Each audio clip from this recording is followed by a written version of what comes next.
네, 비싼 냉면을 피해 라면으로 눈을 돌려도 가격이 예전 같지 않습니다. 추경호 부총리가 이런 문제점을 지적했는데 라면 업체들은 난감하다는 입장입니다. 취재기자 연결해서 자세히 들어보겠습니다. 박홍구 기자. 네, 경제부입니다. 네, 추경호 부총리가 어떤 점을 문제 삼은 겁니까?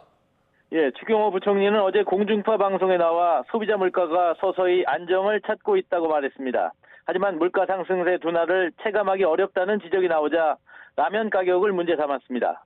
지난해 9월과 10월에 기업들이 라면 가격을 많이 올릴 때 우크라이나 전쟁에 따른 국제 밀 가격 상승을 이유로 들었는데 현재 국제 밀 가격은 그때보다 50% 정도 내렸다고 지적했습니다. 따라서 기업들이 거기에 맞춰 라면 가격을 내려줬으면 하는 바람인데 라면 값은 여전히 높은 수준에 있다고 꼬집은 것입니다. 추 부총리는 이어 정부가 하나하나 뭔가를 조사하고 가격을 통제할 수는 없다며 이 문제는 소비자 단체가 압력을 행사하면 좋겠다고까지 말했습니다. 네, 그럼 라면 값이 구체적으로 얼마나 올랐습니까? 예, 지난해 9월 라면업계 1위인 농심이 라면 출고가를 11.3% 인상하는 것을 시작으로 줄줄이 라면값 인상이 이어졌습니다.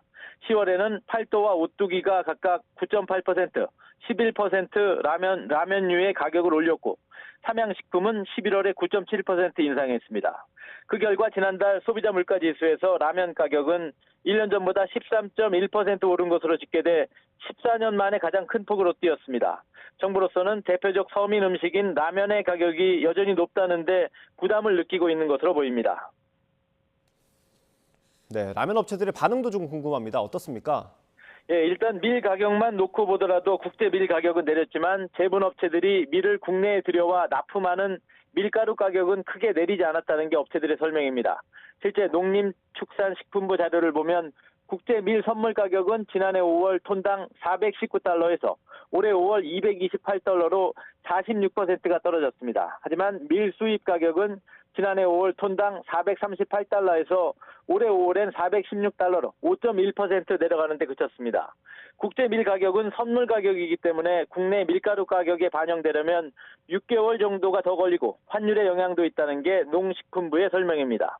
라면 업체들은 또 라면을 튀기는 팜유와 수프에 들어가는 재료, 포장재, 또 공장을 돌리는 에너지 비용과 인건비 등 제반 비용이 오르지 않은 게 없고 유통 물류비도 크게 올라서 원가 부담이 크다는 입장입니다. 네, 종합적으로 보면 라면 값이 내려가는 걸 기대하기는 좀 어려운 상황입니까?